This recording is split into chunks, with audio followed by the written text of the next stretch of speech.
What's up, guys? This is the MMA neighborhood. Yeah. I'm Devin. And I am Steven. And we are going over, of course, UFC 278. Usman versus Edwards 2. Ooh-wee. Yeah, and I know, sorry we weren't so excited about the preview, but I'm kind of pretty excited about the post, I must say. Yeah, it's got some moments. Yeah, it really did. And to start tonight, we had Tyson Pedro versus Harry Hunsucker. Harry Nutsacker. Yes, he is the one. And we all...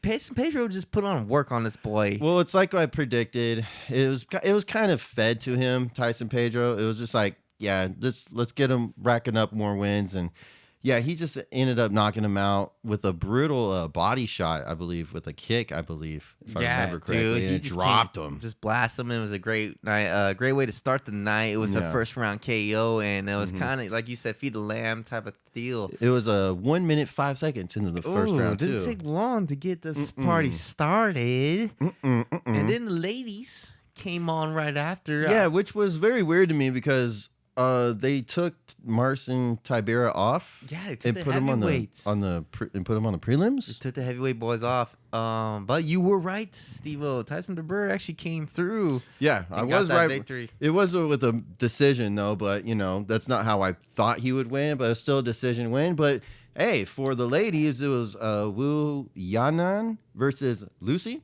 and guess what? It was we didn't review this fight at all. Well, yeah, we did not because we didn't see coming who did. Wu Yan sounds a little familiar. Versus Lucy, you said, right? Yes. Lucy. So Lucy did work on this, baby. She did a great job. She really did. Yeah. Very dominant in the performance. Ends up in the second round, she takes Wu down and she just does work on top with some amazing ground and pound, great elbows. And ends up getting that KO or TKO with the ground and pound finish, baby, in that second round. And that's how that went. Yeah. There's really not too much to say about this one. We didn't review it. Yeah, we didn't, but it was a nice finish for it. Was a good job for Lucy. Yeah. Yeah. So, then we're going to move to the third fight. Now we're going to start getting to the, like I say, the meat and potatoes. But it really wasn't. It should have been. It should have been. Hold on. Really happened in this fight, Steve-O. Hold on. First of all, people, we were talking about the bantamweight bout, Jose Aldo versus Merab, and I can't say his name for the life of me. Not many can. So Merab versus Jose Aldo. Yeah. Now, what I anticipated was Jose Aldo being more offensive. Granted, now, before we get into all that, Jose Aldo lost. He lost to a unanimous decision. But the one thing that I will point out is I said in the preview that Merab was going to try and wrestle him big time. He wasn't able to take Jose Aldo down once. Really? The takedown defense was amazing by Jose Aldo. The defensive aspect for Aldo was phenomenal. But with the words you just said, the defense was phenomenal, but it almost overcame the fight, and all it became was defense. Jose Aldo was defending the whole night. Wasn't able to get off anything. I mean, offensively, a few shots here and there, but really, I always like to go back to this. What was said? I can't remember who said it, but Jose Aldo, his strategy was to not get taken lose, down. Not to get taken down, but like he didn't have no strategy to win. Yeah, right. He was mainly just standing right in front of him. Merab was just running, walking him down. Jose Aldo didn't really do a whole lot, and that's not what I was anticipating. I was anticipating the Jose Aldo versus Rob Font, the precision striking that he's been working with. He did do some leg kicks, but dude, he was not what I expected. But he was, but wasn't. It wasn't the best performance. It was one of the worst, I must say, if not maybe the second worst. But honestly, it was a disappointment to all the MMA neighborhood, baby. To all the MMA fans. We wanted Aldo out there to be the killer he was. Like you said, the guy against Font and all the rest. Yes. But instead, we got the stinker we had with Merab. But even though Aldo did a great defensive job with the takedown defense, Merab was still able to control the bout against the cage and hold Aldo and basically win by a boring decision. And Dana White said himself after the fight that that's not how you get a title shot. So Merab, I think you're still in the waiting list, my friend. Well, yeah, because you know what? Merab was just holding Jose on the cage and just kicking, like kneeing his leg, and Jose Aldo's just shrugs like, what are we doing here? We're all shrugging. Like, what's happening here? Yeah. Like, and sometimes I blame the ref on this type of thing. Like, what's going on here? Like, well, the thing is, if there's action being happened, you can't. Should be effective action, not just action. Well, you know what? It is effective. It is effective action. Slightly. But still, he's not just standing there. He was kneeing his leg, and I'm doing quotations. Right. You know, but whatever. It's like, look, this is what I kind of called on his part to out wrestle him. You know what I'm saying? But that didn't work to his advantage. But he held him to the cage. A lot of people seen him winning. He was the favored fighter, but no one wants to see a win like this. And speaking of knees, Aldo had some great knees when Merab was coming in. He landed some quick knees himself. But look, that were actually effective. He landed one good one. He tried to do it like I liked how he was sprinkling them then whatever. But that's all he had. Yeah, he was just what like were you trying to do a Jorge Masvidal Ben Askren thing? You know, is that what you were trying to do? Yeah, you gotta catch a guy real flush for that. And honestly, he did a poor job circling. When he did the knee, he's backed up against the cage. Well, because he was getting walked down the whole time. And he did a bad job circling away, man. If he would have had, put his offensive output to at least 50%, I think he could have finished this fight. Right. I really do think since his defensive aspect was so phenomenal, if he just tried a little harder on the offensive end, I think he could have ended it. You're absolutely right, Steve-O. We could have just seen a little more offense from the boy. Honestly, Jose cracks. He could have took him out. This is a sad performance. And some say he might retire. He kind of told the guy he might not. What? Merab says he might retire because he told him in the cage. Jose Aldo. So hopefully he doesn't. I want to see another fight. Yeah, because he feels derailed off the title shot. But look, when the president of UFC, Dana White, gives you the nod, like, dude, that was kind of like, everyone says that's weak sauce. You know what I'm saying? I don't think it's gonna hurt him that much in the rankings. Where if he fights someone else within like the top 5, top 8, somewhere where he is, I think he's right back on track. But that's if he wants to continue. If he wants another fight to get back on the. So if he does continue to fight, who do you think he fights next? No, I say he fucking rematches Vera, or Vera wants that rematch because he has a win over him. Go blast that boy up. Show that you're worthy. Well, see, the thing is, the only person within the top 5 that's available actually is Marlon Vera. Yeah, there you go. Jose Aldo dropped 3. I know Vera don't want it. But look, if I was Cheeto Vera, I wouldn't want that either. Yeah, but he has that win over him, and so I don't know. We'll see where it goes, but I don't see Merab. It doesn't sound like a good win for him. It just doesn't. I don't know where you go with Merab. Well, as of right now, he's kind of like stuck because everyone's called for right now. So basically, either Merab or Aldo faces Vera next. Mm-hmm. Which I could probably see that Cheeto Vera versus Merab. I could definitely see that. I say just cross it and we go Aldo. I mean, but that's just me being biased. Yeah, but Merab, I guess you got to win. But good wasn't the greatest. But you know what was pretty great? I would say the fight of the night, co-main event of the evening: Luke Rockhold versus Paulo Costa, baby. Yes. Oh, Battle of the Boss. Here we go.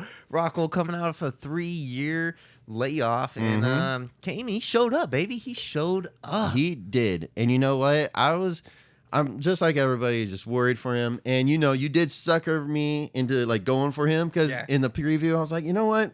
I think he might be able to get it. Yeah, it wasn't a bad idea. I mean, Rocco didn't do too bad. He did catch Paulo Costa with some good straight lefts, man, and was kind of rocking him a little bit in the first round. The first round was pretty good, in my opinion. Luke Rockhold was taking it until I believe Rockhold tried to shoot for a takedown, and he got stuffed. And then Costa was pounding him in the face, and from that effect, from him being pounded in the face, his nose was busted. Yeah, he definitely broke the nose. Paulo Costa definitely broke Luke's nose, man. And so this is the thing that bothers me. Everyone says like Luke Rockhold got like fatigued. He couldn't breathe.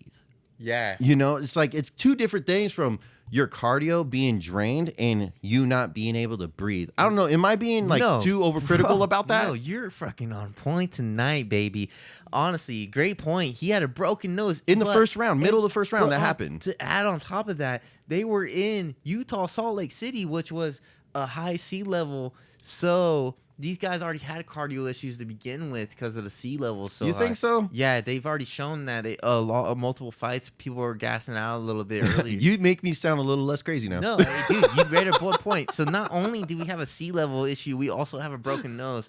And these guys were nothing but dogs in this fight. They never gave up. Luke Rockhold never gave up, even at the end of the third round. You know what? And I will say this.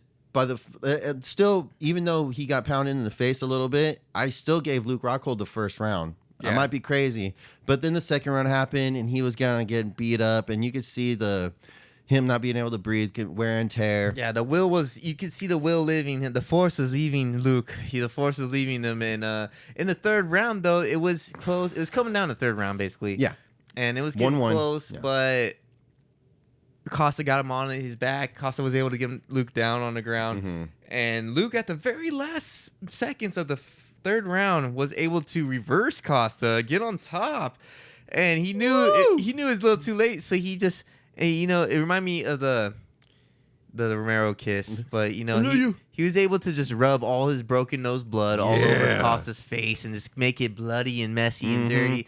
And it was nasty, but he just wanted to give more love back to this sport for us, you know. And you know what?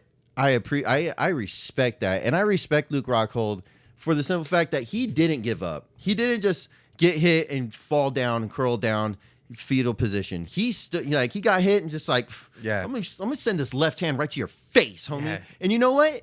Costa was getting hit, man. He's getting hit. It looked kind of like Costa was more tentative in this fight than most fights, to be honest. I think he was holding back. He was more reserved. I think he probably wasn't expecting for Luke Rockhold to hit him that hard, because there was a few times in that fight where Luke Rockhold kind of looked like he dazed him. Oh yeah, for sure. He definitely dazed Costa, and I'm sure Costa's probably thinking like, I can't lose this guy that's been out for 3 years. I'm on a 2-fight losing streak. If I lose this guy, I'm nobody. I'm done. Yeah. So he was reserved, and it worked out for him. But Luke put in work. He definitely rocked Costa. And like you said, he never gave up. That third round, he would end up on top in the end of the fight. Luke's on top, bleeding all over Costa like a bloody bleed. I loved it. I loved it, man. Baby. And they ended up getting the Fight Night award, well deserved. And you know what? It's a shame, because at the end of the fight, Luke retired. Almost forget.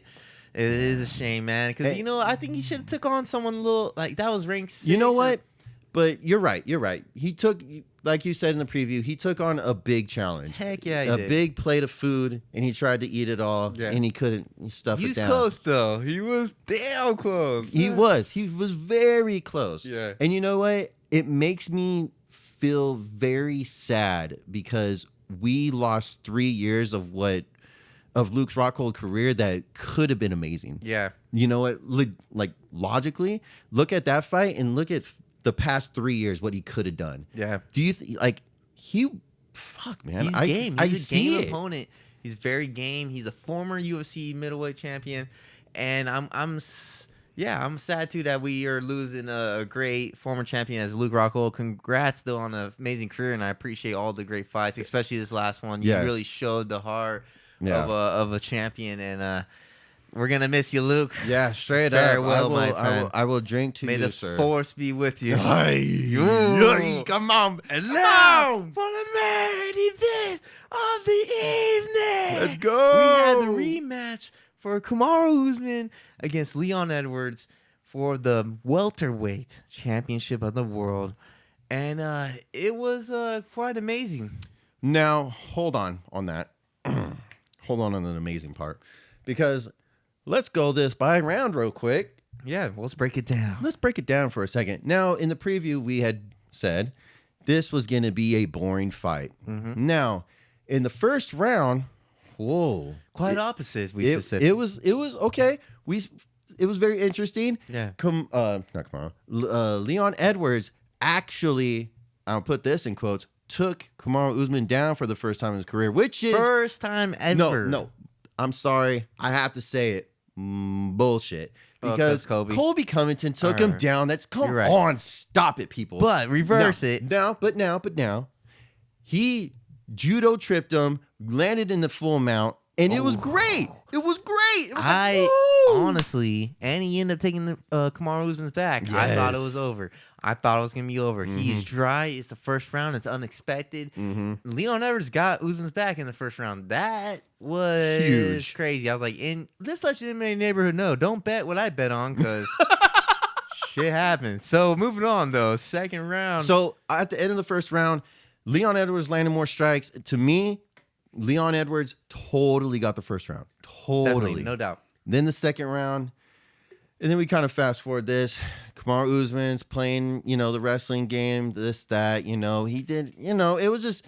He's being smart. He was being smart. You got to respect it because the champion didn't let the first round debunk his game plan. Mm-hmm. Champion came in and the second, third, fourth, dominates Leon Edwards. I wouldn't say dominates. No, he does. He shuts down Leon Edwards' game. But look, he doesn't dominate, but he shuts it down. He neutralizes everything. 2, 3, and 4. The rounds 2, 3, and 4 were boring as hell. Yeah, we got the that's what we predicted, though. We predicted that kind of fight. So we predicted about 66% of this fight. No. We predicted about 95% of this goddamn fight. We didn't predict the first round, but the rest we got. And then the fifth round happened. Hold on. It was, wait. I'm sorry to cut you off, but it was so snoozman that our friend Anthony passed out. Okay, so let's just put it out there, all right? Oh, play the lullabies, baby. Our boy was nice and cozy. Oh, yeah. But going to the fifth. Go ahead, my friend. And then the fifth rounds, and then the fifth rounds. The fifth round happened. It's starting, and it's the same as the third, the second, and the fourth. Our friend's still sleeping. And it's still going. The minutes are ticking. The seconds are going down. It's just like, well, honestly, I was just like, well, I'm going to go to the bathroom real quick because there's no point for me staying for the last, 2 minutes, minute and a half, and then, I might as well just finish the fight. Well, in the final minute. 56 seconds left of the last round, people. Leon Edwards feints the right hand, hits him with the straight left, and whoosh to the left leg high kick to the dome piece where Kamaru Usman is ducking towards, and you got the shin to the chin, baby. Woo! God damn! And it whoosh awoken everybody. The shot heard around the world, my friend. Anthony wakens up. All of us waking up from the greatest shot ever, man. The freaking left high kick takes the belt, baby. Leon Edwards set that up perfectly. Feints the freaking left hand and throws the high kick behind it. And Usman blocks like a boxer and ate the kick to the head. And, he fell was dead down. with eyes open, seeing the last. He didn't even have the hands up to guard him. No. And he was just like... knocked out, eyes open, seeing his record end because he was one fight away from matching Anderson Silva's consecutive win record. Mm-hmm. And now it seems impossible to beat that boy's record, baby. Unless he wants to fight until he's like Glover Teixeira's age. No one's hitting that, dude. Well, okay, look, let's tangent real quick. This should prove how hard these records are for the Anderson Silvas, the GSPs, to stay undefeated for 6, 7, 8, 9, 10 years like Jose Aldo, Silva, GSP, like I said. Oof. These people are legends. No match. But you cannot count Usman out. He was right there. He's one win away. He is forever going to be in the record books, whether he won that fight or not. And honestly, he was winning this fight. Yes. He had 3. He even had that last round. He was dominating. So he had 4-1 in just the last minute. 56 seconds. Perfect setup from Leon Edwards. A shot heard around the world. Woke people out of their sleep. Was just all it took to end this miraculous career of Usman, or not career, but record of Usman. Yeah, it was seriously. I just stood up, just like hands on my head, just like, oh my god, I was speechless. Oh my god, I was speechless. Oh my god, and it's one of the greatest comeback wins. It's one of the greatest title wins, and it's up there for knockout of the year, man. I know we got some great ones, but this one's up there, and amazing win for Leon Edwards. Emotional. He's called his mom, said, I fucking did. I did it, mom. And it's just amazing, man, to see some. This is why we love the sport, baby. Dude, of the hell UFC. Yeah. This is why we love MMA. This is why we are here doing the MMA Neighbor podcast. Yes. Because of this. Because you never know what's going to happen, baby. And you know You're what? there sleeping, thinking there's no way. And boom, Leon Edwards says there is. And that is new Leon Edwards, welterweight champion. And I like what he said. One shot, dead. Pound for pound, what? One shot, one dead. shot, one opportunity, baby. It's all it took, and it shocked us. It shocked the world, and they are already getting the trilogy set up for this. Yeah, apparently Dana White's already looking for arenas something in London, right? In London, I mean, they got the O2 Arena. That'd be amazing. And I mean, this is the trilogy. They're ready. Usman, all props, man, because he's taking it like a champ. He's taking the loss like a champ. Yeah, he wants a rematch. He gave him the credit, but he knows he was winning that fight, so. He was. I might not count him out in the trilogy. We'll see, man. We'll see. But we got more to come. We have UFC 289 coming up, right? I believe, or 79, right? 279, baby. Thanks for correcting. 279 coming up, which is Hamzat versus Diaz, baby. And this is Nate Diaz's last fight on his UFC contract. This might be his last fight ever in the UFC. And these guys are some welterweight contenders, baby. Yes. Hamzat just had a fight of the year battle with Gilbert Burns. Yes. Nate Diaz almost actually finished Leon Edwards. So we have a lot to go over. In the last round of the 5th round. Yeah, so we have a lot to cover in the next MMA Neighborhood podcast. But before, a little, tidbit that we won't be reviewing. But this Saturday, the fight night of Cyril Gane versus Tai Tavas is happening. So everybody, make sure to go and watch that. It's a banger, baby. Yes, and they got Whitaker and Vittorio on that one. Co-main. Now, just for S and gigs, you know what I'm saying? Who do you got in the co-main? Whitaker, Vittori? Oh, that's who do you got? One. Whitaker, baby, but Vittori is always strong in that. Who do you got? We're making it quick. I'm gonna go Whitaker. I'm going Vittori. Yeah, that's right. I already know you got Ty for the fucking main, baby. Wait, excuse me? Ty for the main? Who do you got? I'm going to go for Ty, baby. Let's go. I got Cyril Gane, homie. What the hell? I'll go for Shuey. Dude, Shuey, baby. Dude, he's biting off way more than he can chew. Way more. But anyways, MMA Neighborhood, make sure to check out the fight night this Saturday. Cyril Gane versus Tai Tavasa. Yeah, and it's a then great one. You have UFC 279, which is going to be our next podcast. Yes. And make sure to like, subscribe, comment, all that crazy stuff. What did you think about the head kick? What did you think about the rest of the card? Did you hear it? Did it wake you up? Is Aldo gonna retire? I don't know. Who knows? He knows. Maybe ask him, but you probably don't know him. Whatever. Make sure to come, like, follow, subscribe here on the YouTube, Devin.